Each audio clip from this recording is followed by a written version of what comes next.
எல்லாருக்கும் பெரிய வணக்கம். இன்னைக்கு கார்த்தி அவரோட நடிப்பில் தேட்டரில் வெளியாகிருக்கிற வா வாத்தியார் படம் பார்த்த அனுபவத்தை உங்கள்கிட்ட ஷேர் பண்ணலாம்னு நினைக்கிறேன்.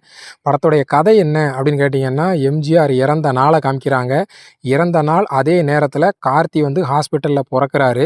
அப்போது அவருடைய தாத்தாவாக இருக்கக்கூடிய ராஜகிரண் எம்ஜிஆர் அம்சங்களோடைய என் பேரன் பிறந்திருக்கான், எம்ஜிஆருடைய அத்தனை குணாதிசயங்களையும் என் பேரனுக்கு சொல்லி நான் வளர்க்க போகிறேன்ட்டு வளர்க்குறாரு. வளர்த்து ஒரு போலீஸ் ஆஃபீஸராக மாற்றிடுறாரு. போலீஸ் ஆஃபீஸராக ஆனதுக்கப்புறம் கார்த்தி வீட்டுக்குள்ளே வரும்போது மட்டும் நல்ல போலீஸாக இருக்கிறாரு, எம்ஜிஆர் மாதிரி குணங்களோடு இருக்கிறாரு. வெளியே ஒரு கரப்டட் போலீஸாக இருக்கிறாரு. இந்த விஷயம் ஒரு நாள் ராஜகிரனுக்கு தெரிய வருது. என் பேரன் இவ்வளோ கரப்டடான போலீஸாக இருக்கானா அப்படின்னு தெரிஞ்ச உடனே மனசு உடஞ்சி போய் இறந்துடுறாரு.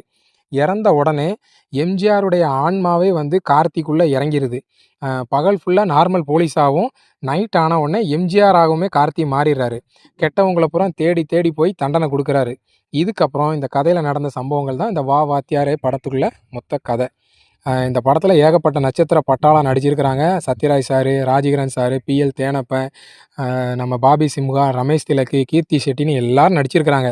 ஆனால் ஒருத்தருடைய கதாபாத்திரம் கூட கரெக்டாக வடிவமைச்ச மாதிரி எனக்கு பர்சனலாக தோணலை. அதே மாதிரி ஒரு 2 மணி நேரம் 10 நிமிஷம் கிட்ட ஓடுற ஒரு படமாக இருக்குது. ஒரு 4 சீனாவது நல்ல சீன் இருந்துராதா அப்படின்னு தேடி தேடி பார்த்ததில் ஒரு காட்சி கூட மனசுக்கு நெருக்கமாக நிற்கலை. சுவாரஸ்யமாக ஒரு காட்சி கூட நம்மளை ஒன்றி பார்க்க வைக்கிற மாதிரி ஒரு சீன் கூட இல்லை. மொத்த படமும் பார்த்து முடித்தோடனே இந்த படத்து மூலம் நமக்கு என்ன தான் சொல்ல வராங்க இவங்க அப்படிங்கிற ஒரு கேள்வி மட்டும் இருந்துச்சு எனக்கு. எனக்கு ஏற்கனவே கொஞ்ச நாளைக்கு முன்னால் ஜப்பான் ஒரு படம் கார்த்தி நடித்த படம் பார்க்கும்போது எந்த உணர்வு இருந்துச்சோ அதே உணர்வு தான் எனக்கு இந்த படம் பார்க்கும்போது, அதே உணர்வு தான் எனக்கு இந்த படம் பார்க்கும்போதும் கிடச்சிது. நீங்கள் யாராவது படம் பார்த்துருந்தீங்கன்னா உங்களுக்கு எந்த மாதிரி உணர்வை கொடுத்துச்சு அப்படிங்கிறத கமெண்ட் செக்ஷனில் கமெண்ட் பண்ணுங்கள். எனக்கு கொடுத்த ரூ. 150 வேஸ்ட்டு அப்படிங்கிற மாதிரி எனக்கு பர்சனலாக தோணுது. இந்த படத்தில் உள்ள கேரக்டர் டிசைன் பார்த்தீங்கன்னா, பகல் ஃபுல்லாக அவர் நார்மல் போலீஸாகவும், நைட் ஆனோடனே எம்ஜிஆராகவும் மாறிடுறாரு, கெட்டவங்கள தண்டிக்கிறாரு. இதே மாதிரி கதை அம்சத்தோட 1985 நம்ம ரஜினி சார் நடித்த நான் சிகப்பு மனிதன் ஒரு படம் இருக்குது. நம்ம விஜய் சாருடைய அப்பா தான் அந்த படத்தை எஸ்.ஏ. சந்திரசேகர் சார் டைரக்ட் பண்ணிப்பார். பகல் ஃபுல்லாக ஒரு ப்ரொஃபஸராக இருப்பார் ரஜினி சார்.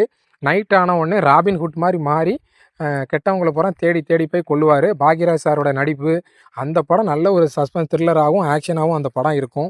இந்த படம் பார்க்குறதுக்கு அந்த படமே நீங்கள் கூட நான் ரெஃபர் பண்ணுறேன், அந்த படத்தை கூட நீங்கள் ட்ரை பண்ணலாம்.